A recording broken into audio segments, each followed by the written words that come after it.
The folder weighed just under 2 pounds. I know because I'd weighed it on the kitchen scale the night before, the way you check the load on a pack before a movement, not because the number matters, but because knowing it keeps your hands steady.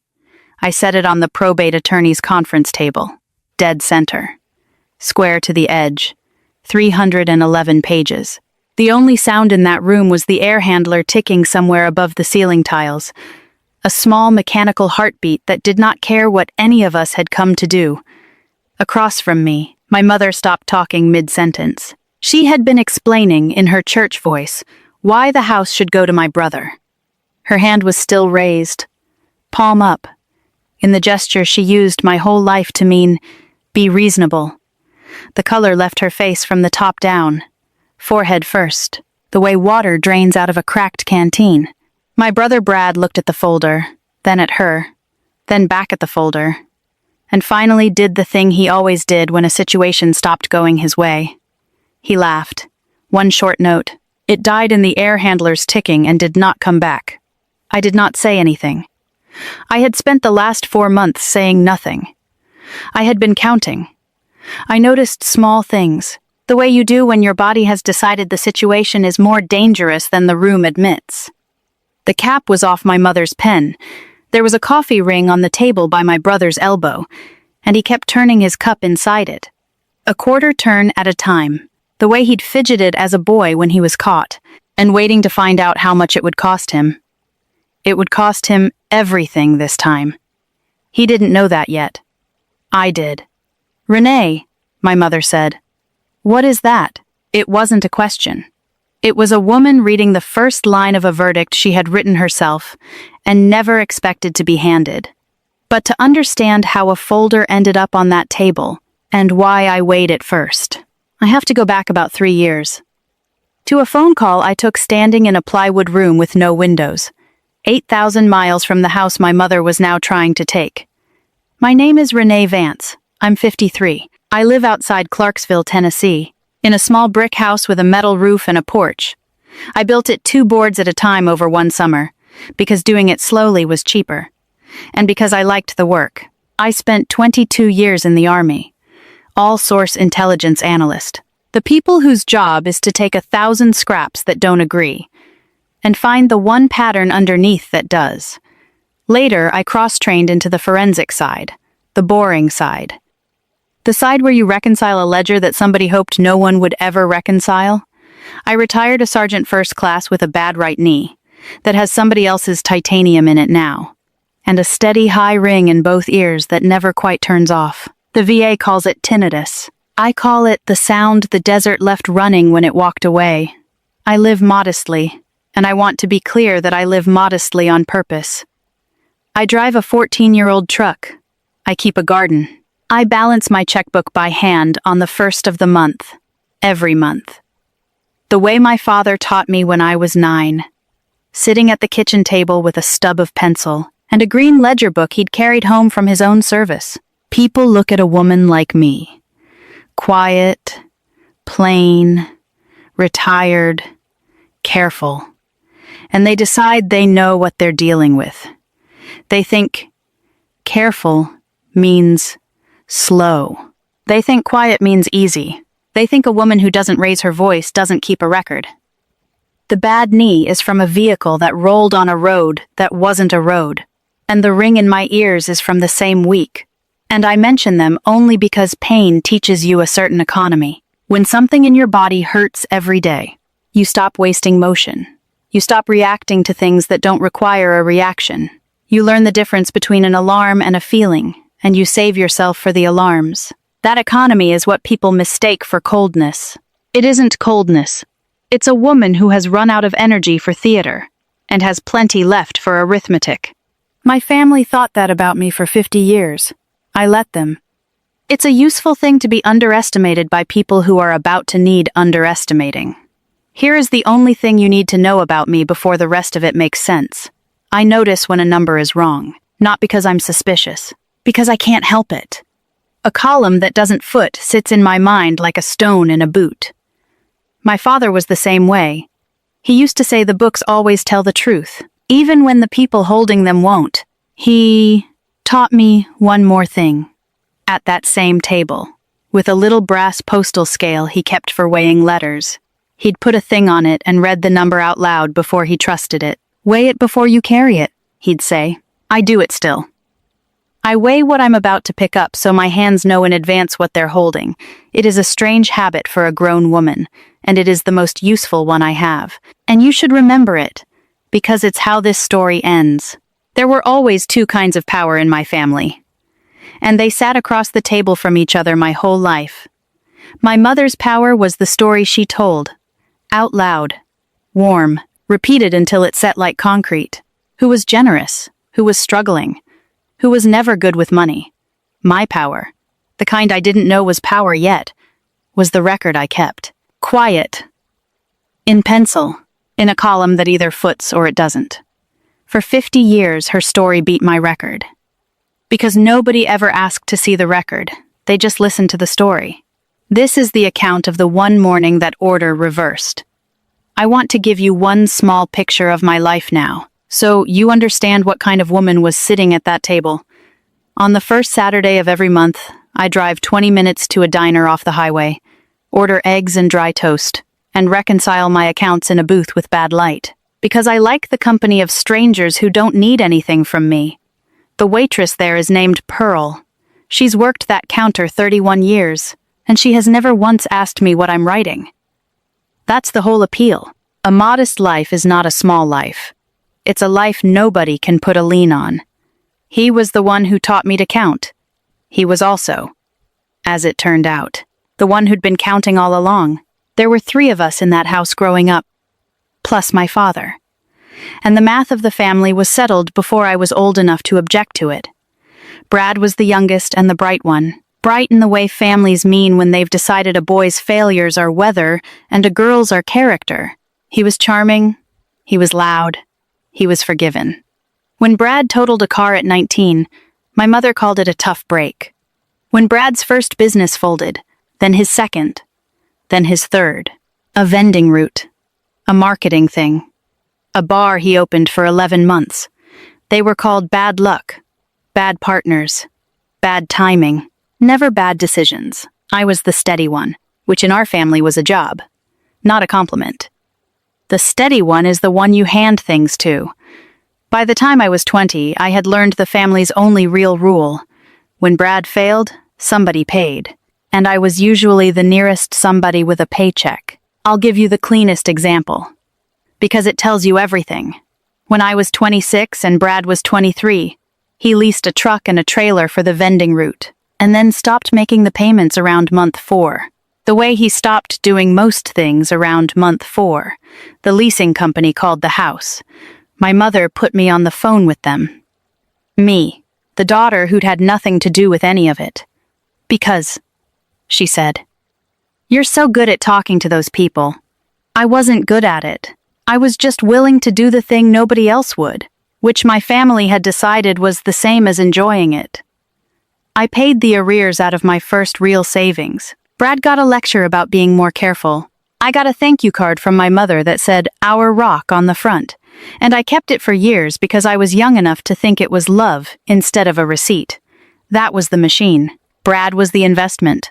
I was the insurance. When the investment did well, everyone celebrated his vision. When it failed, someone quietly filed a claim against me.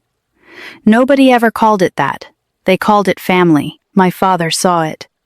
He just couldn't stop it. Walter Vance was a Gulf War vet, a refrigeration mechanic by trade, a man who said maybe 400 words a day, and meant every one of them. My mother, Lorraine, ran the house, the church committee, the family narrative, and, though I didn't understand for years how completely, the money. My father earned it. She moved it. He let her, because keeping the peace was the one thing he was tired enough to want. When I deployed, I did what a lot of soldiers do. I set up an allotment to help at home. My father's health was sliding by then. His heart, his kidneys. And my mother told me the medical bills were drowning them, so I had the army pull money out of my pay every month and send it home for his care. $2,300. The first business day of every month. I said it for 34 months and forgot about it. The way you're supposed to be able to forget about a thing you've handled. 34 months. $78,200. That was the generosity. On the surface, underneath, it was a faucet she'd just learned how to open. And here's the part I think about most. She thanked me for it constantly. Every call ended with how generous I was, how my father bragged about me, how the church prayed for me by name. The thanks were so warm and so frequent that they functioned. I see now, as anesthesia. You don't audit a person who's stroking your hair. That was the design. The compliment and the withdrawal arrived in the same envelope. And I only ever opened the compliment. On my second deployment, the phone call. The plywood room. My mother, crying in the careful way she cried when there were no witnesses, but she still wanted credit. Your father needs a procedure, she said. The bank wants somebody local who can sign for things while you're gone. We need power of attorney. Renee, just so we can manage your accounts to keep his care from lapsing. I was running on 3 hours of sleep across 2 days. I had a column of real intelligence problems waiting that had nothing to do with my family, and a father I loved who I could not get home to. So I said yes. I signed the documents a JAG officer printed for me. Scanned them. Sent them back. I gave my mother authority over my accounts the way you hand your rifle to the person beside you. When your hands are full, trusting that the person beside you is who they say they are. Within a year, my combat savings was gone. The money you earn in a tax-free zone and tell yourself is the down payment on a quiet life. $96,000 in one transfer. Moved to protect it. When I asked, my mother said she'd put it somewhere safer. When I asked where, she said I wouldn't understand the account, and changed the subject to my father's potassium levels. Because she knew I would not push past my dying father to ask about a certificate of deposit. Look at the move in that sentence. Because it's the move she ran my whole life. She wanted the money. She said she was protecting it. She did something else with it entirely. The three were never allowed to line up. Because if they ever lined up, you'd see the shape of it. My job, unspoken, was to never line them up. For most of my life, I was very good at my job. That was the year the two kinds of power started to disagree on paper. It's for the house, she'd say on the phone. And I'd believe the sentence because it was warm and she was crying and my father was dying. But somewhere a statement was being printed that did not say house. It said a date, an amount, and a destination. And the destination was a checking account with my brother's name on it. The story said one thing, the record said another. I just wasn't reading the record yet. She was counting on that. It was, in the end, the only thing she counted correctly. That's the part outsiders never get about families like mine. The exploitation doesn't arrive as theft. It arrives wrapped in a sick man you love. Handed to you at the exact moment you're least able to count. I want to be honest about something. I didn't catch it then. I was deployed. Exhausted. Grieving in advance. I trusted my mother because not trusting her would have meant accepting something about my whole life. Something that I wasn't ready to accept. So I kept sending money. I kept signing what I was told to sign, knowing what I do now. I'd give a great deal to go back and ask one hard question. I didn't. People don't learn on schedule. The requests never stopped during those years, either. And they all had the same shape. Brad's rent. Brad's truck. Brad's cash flow gap. Once. A girlfriend situation that apparently cost, to the dollar, $900. I remember the number because it was so specific and so untraceable. And because by then a piece of me had started writing the numbers down, even while another piece of me was still pretending I wasn't.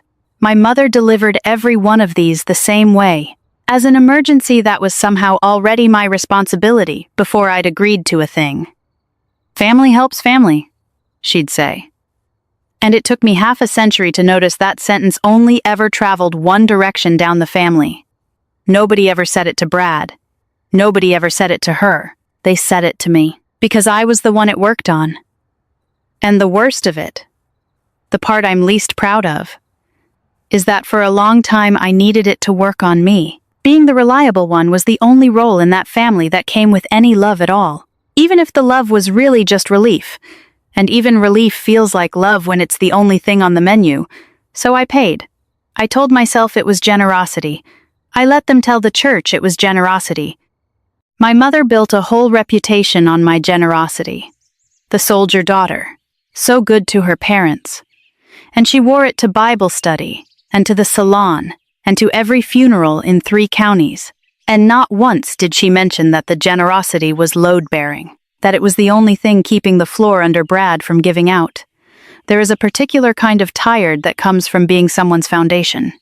While they describe you to the neighbors as a decoration, my father died on a Tuesday in March, in a hospital bed in the living room, with my mother in the kitchen on the phone and me on a video call from a base I'm not allowed to name, watching the connection freeze on his face.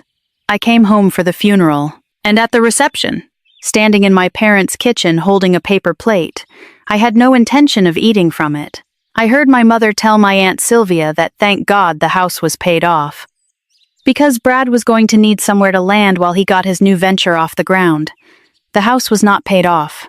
I had seen the mortgage statement on the counter 20 minutes earlier, half under a casserole, with a balance on it. I didn't react. I didn't say a word.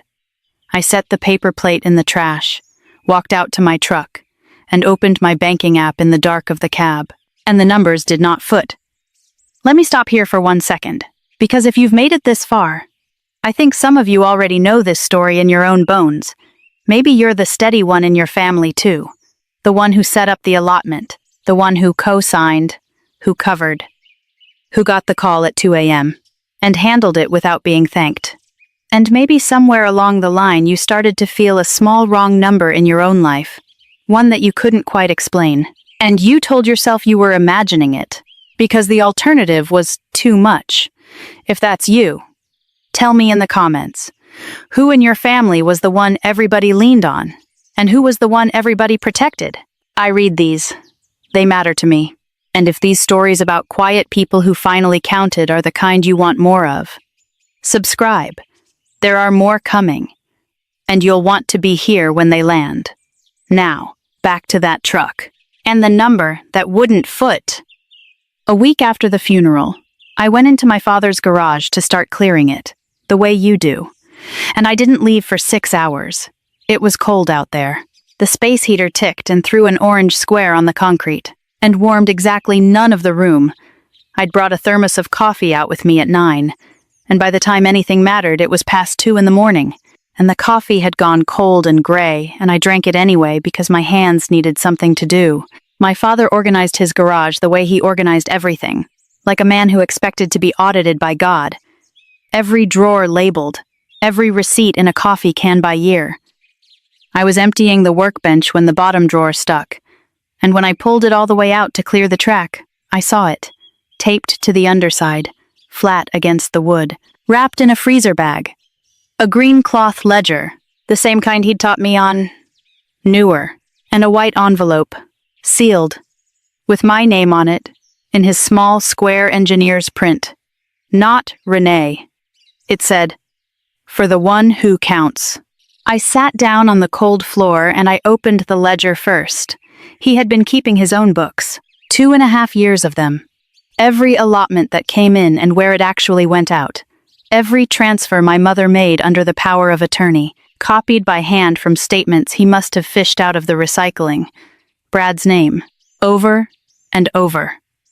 In the right-hand column, dates, amounts, and at the top of one page, underlined twice, 3 words in my father's hand. This is theft. I read it the way I used to read intercepts, slowly, twice. Without letting myself feel anything until I'd confirmed it was real, my father didn't speculate. He didn't editorialize. If Walter Vance wrote theft and underlined it twice, he had the lines to back it. And he did. He'd even noted, in the margins, the days my mother told him a transfer was for the house, and the days the money actually showed up in an account he recognized as Brad's. The gap between her sentence and the bank's record was the whole crime.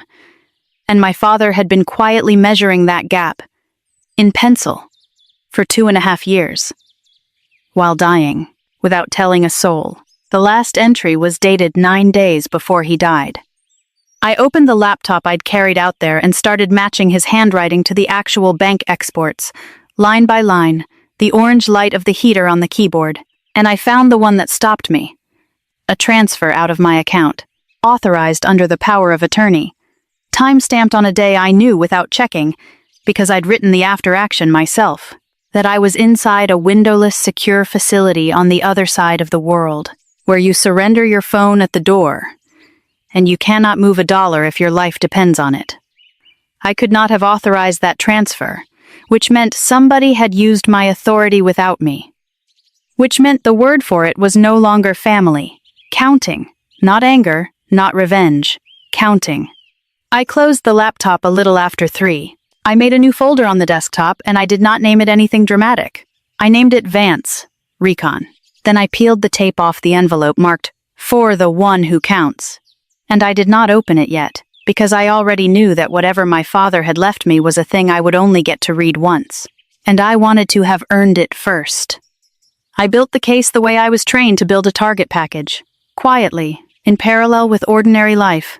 Nobody knew. I scanned all 311 pages of my father's ledger and the bank exports and laid them into a timeline, his handwriting on the left, the institutional record on the right, the two of them agreeing on every line, like two witnesses who'd never met. I pulled my own deployment records to prove where I'd physically been on the dates, the power of attorney I was signing things. I requested the notary journal entries, because notaries keep their own logs, and people who forge rarely think about that. I learned, doing it, that my mother had used the same notary 3 times. A woman at a check-cashing place 2 towns over, and that the woman's journal had a signature on one date that didn't match the signature on the others. Because my mother had gotten lazy. The way people get lazy when they've never once been told no. I did this between ordinary things. I did it after watering the garden. I did it the way you'd diffuse something. Not fast. Not slow. Just exactly as careful as the thing requires and not 1 ounce more. Because panic is just disorganized attention and I couldn't afford either. Then I called the one person I trusted to tell me I was wrong. Gabe Okafor and I had served together. He's a forensic accountant now, in Atlanta, with 2 teenagers and a standing Sunday call to his mother in Lagos that he does not miss for anyone. I sent him the package. He called me back the next morning instead of texting, which told me something before he said a word. Renee. A long breath. This isn't a family problem. Where these benefits come from. Your disability comp. Your dad's VA pension. That money's federally protected. Redirecting it through an abused power of attorney isn't a squabble over an inheritance. It's a federal matter. I know what it is, I said. There's more. He paused the way you pause before you hand someone a thing that can't be set back down. Your father's VA pension kept paying out after he died. Somebody didn't report the death.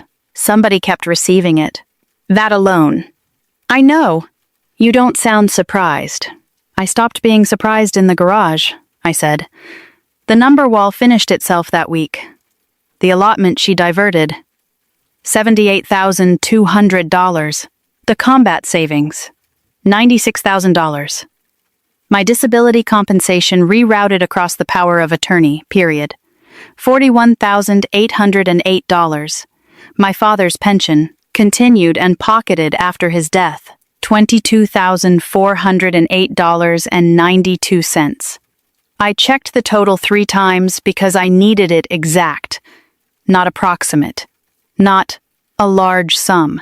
$238,416.92. I did not call my mother. I did not warn Brad. I did not write a single furious message I'd regret.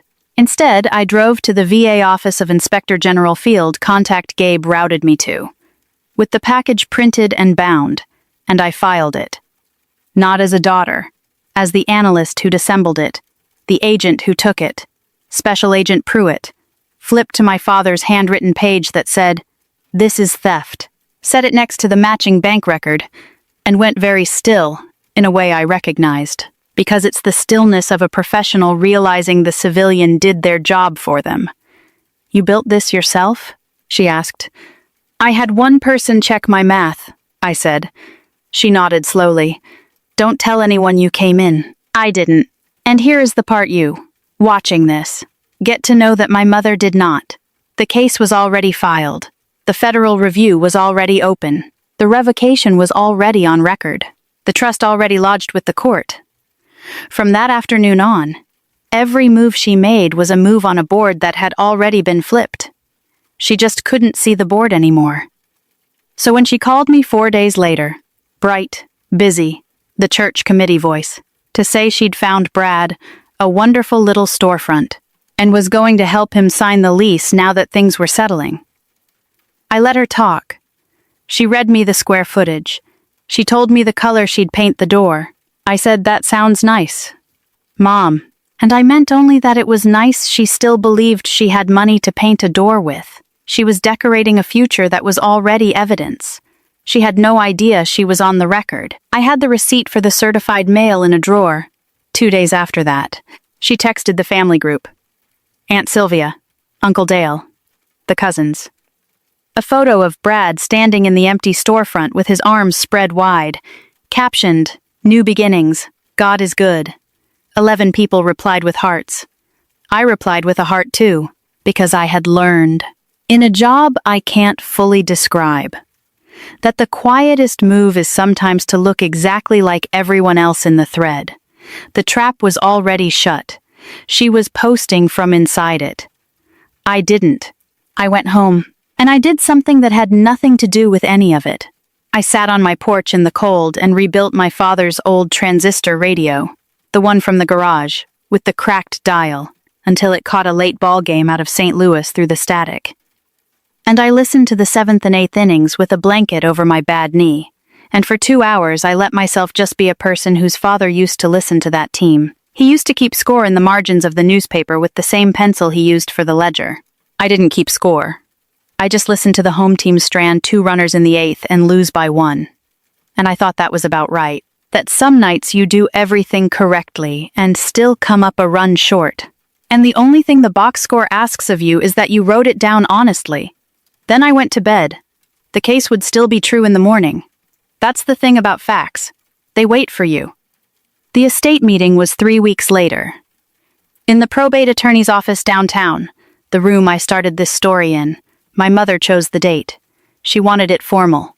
She wanted witnesses. She'd brought Aunt Sylvia and Uncle Dale and Brad, and she'd worn the cream dress, and she walked in certain. Because in her mind the only thing being settled that morning was how gracefully I would hand over what she'd already decided was hers. I want you to understand how sure she was.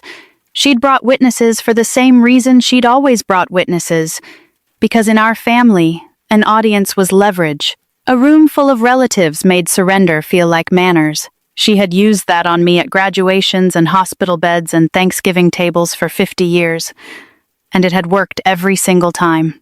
And she had no earthly reason to think today would be the day the math changed. She even saved me a seat next to her, and patted it. I sat across from her instead. She noticed. She filed it away as nerves. The attorney, Miss Reyes, started to review the estate. My mother cut her off gently, the way she cut everyone off gently, and made her case to the room. "We don't need to make this complicated," my mother said. "Warm, reasonable. Palm up." Renee was always generous, but she was never good with money. Her father and I handled all of that. God rest him. The house and what's left should go to Brad. He has the family to think about, and he's starting something wonderful. Renee doesn't need much. She never has. She smiled at me then. It was a kind smile. It was the smile of a woman who had spent 3 years spending in the open, never hiding a transaction, never covering a track, because she genuinely believed I lacked the ability to ever read the paper. That smile is the whole story. She wasn't afraid of being caught. It had not occurred to her that I could catch her. Competence was the one quality she'd never been willing to grant me, and it was the exact quality that was about to cost her everything, which is its own kind of justice, if you believe, as I've come to, that people are usually undone by the very thing they were too proud to see in you. Then the room went quiet, and the air handler ticked. I opened the folder. I placed it in the center of the table and turned it to face her. The pages had a weight to them, and they made a sound as they settled. A soft, flat whump of paper meeting wood, that was. Somehow, the loudest thing that had happened in my family in 50 years. On top of the bound pages, I laid 2 single sheets, a notarized revocation and a notarized trust. Then, last, the green ledger. My mother looked at the green cloth and her hand came off the table. She knew that book. She'd seen it in my father's hands 1,000 times and never once wondered what was in it, because she'd decided long ago that nothing my father did quietly was worth her attention. That was her version of my mistake. She underestimated him exactly the way she underestimated me. We were, the two of us, the people she counted least. We were also the 2 people keeping the books. For 50 years her story had sat at the head of this table. I had just set the record down across from it. Only one of them foots. Dad revoked the power of attorney. November 9th, I said. 4 seconds. Page 14. That transfer was Kabul. I was in a skiff. That was all. 8 words. Then 5. I had practiced saying less, because I had learned a long time ago that the person explaining is the person losing. And the document doesn't need a lawyer, miss. Reyes pulled the trust toward herself and read the first page, and her face changed. The way professionals' faces change. Not shock. Recalibration. My father had executed a new trust 2 weeks before he died. It named me successor trustee and sole beneficiary of his protected accounts. It was witnessed. It was notarized. It was, Miss, Reyes would say later, unassailable. He had done it quietly, through a different lawyer, in the last clear month he had. Because the one thing my father trusted more than his wife was a column that foots. Brad said, "This is insane." She's and didn't finish it, because there was nothing on the other side of she's that the pages on the table didn't already contradict. He looked at our mother to be told what to feel, the way he had his whole life. And for the first time in that whole life, she didn't have a sentence ready to hand him. My mother looked at her hands. She turned them over once, palms up. The old gesture. Except, there was nothing in them now and nobody in the room reaching to fill them. "I did it for this family," she said. "It came out small.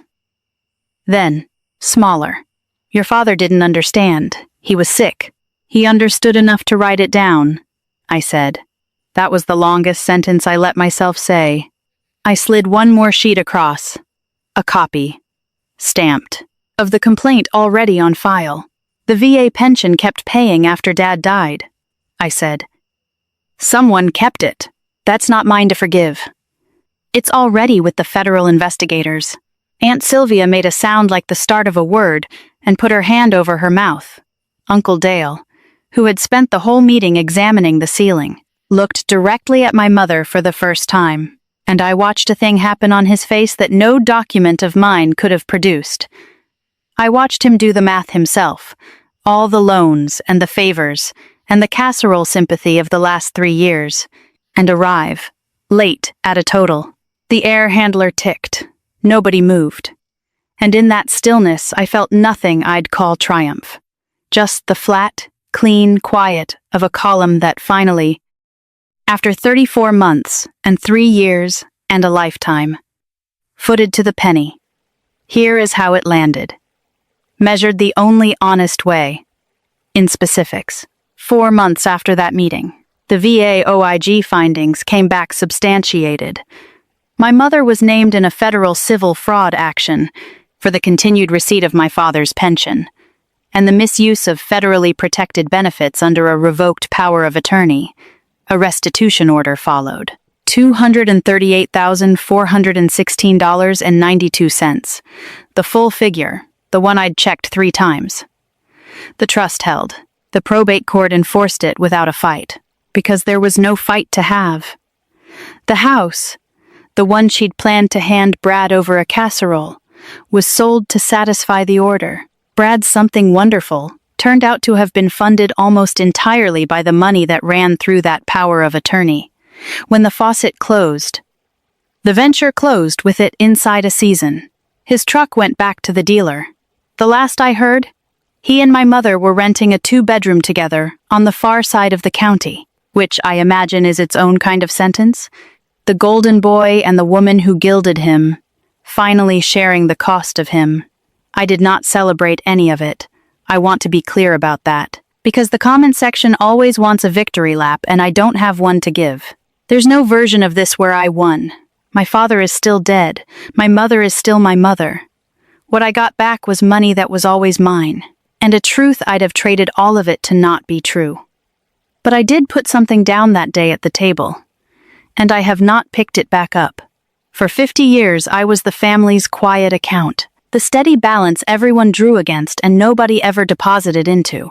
The line item labeled "She doesn't need much." I am not that account anymore. I'm not the allotment.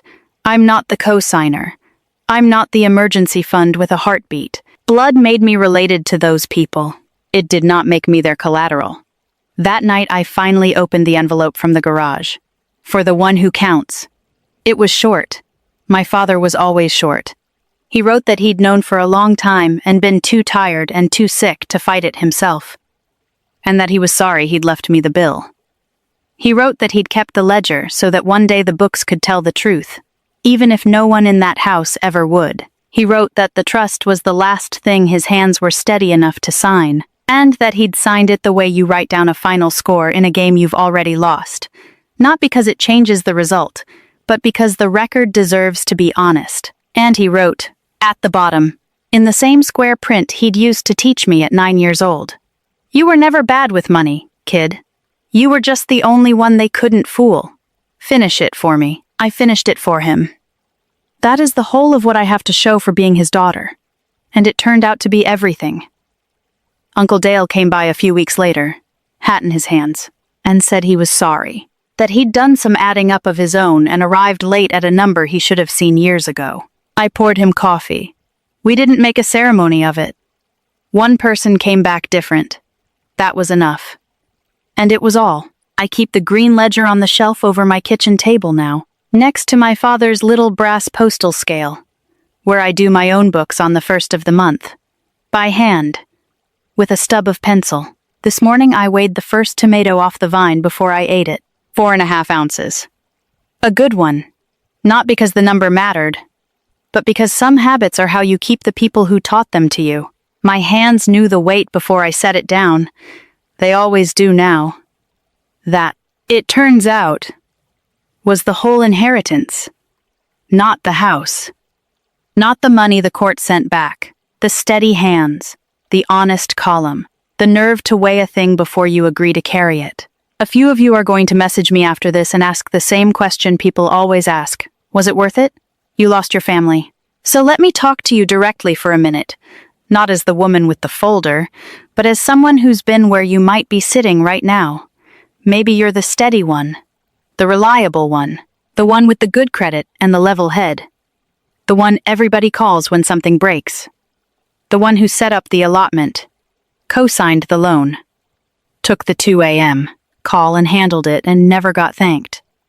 Because in your family, being capable was never treated as a gift you gave.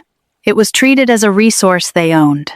There is nothing wrong with being that person. I'd be that person again. The problem doesn't start with your generosity. The problem starts the day your worth quietly gets redefined as your usefulness. And the people benefiting from it decide that the most loyal thing you can do is never look closely at the books. Here's the hardest thing I learned, and I'll say it plainly. Helping someone you love through a real hardship is love. Funding someone's endless, repeating, self-made disaster, and being told you're cruel the moment you stop, is not love. And it was never love. Those are two different things wearing the same coat. A family can train you so thoroughly to confuse them that you'll spend 3 decades calling exploitation closeness. And the people who benefit most from your lack of boundaries will always be the loudest the day you finally draw one. Their outrage isn't evidence that you're wrong. Most of the time, it's evidence that the boundary is working. I also want to say something about being underestimated, because that turned out to be the whole story. My mother spent in the open for 3 years because she was certain I couldn't read what she was doing. She was never good with money. She said it so many times she believed it, and she built her entire plan on top of that belief like it was bedrock. It wasn't. It was the crack the whole thing fell into.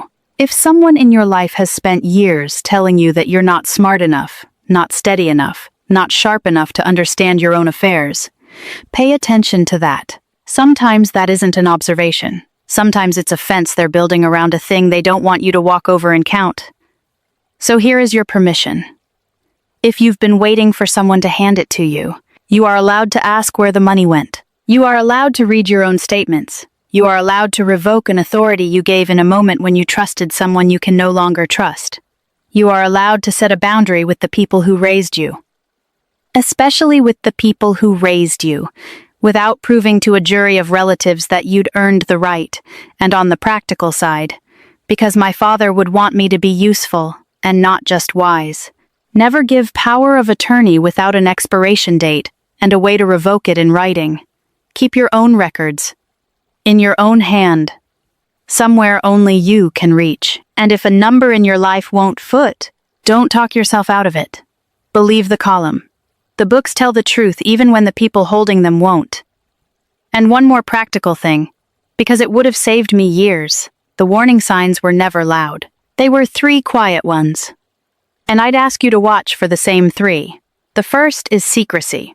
When someone can only explain the money to you with feelings instead of records. When you wouldn't understand the account does the work that a statement should do. The second is urgency. When every request arrives as an emergency. Because urgency is just a tool for switching off the part of you that counts. And the third is repetition. When the same person needs rescuing on the same schedule while making the same decisions, and you've started calling a pattern an accident because the truth is too expensive. One of those. Maybe it's bad luck. All 3. Every month. For years? That's not luck. That's a system. And you're its quietest line item. You are allowed to leave the system without hating the people in it. I don't hate mine. I just closed my account. I called this the last ledger.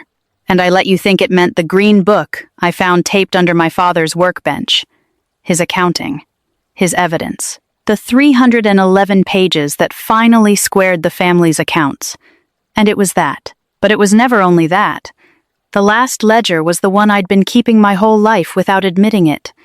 The running tally of everything I gave and was never owed back. The balance everyone drew on and called family. For 50 years I carried that book without ever once weighing it.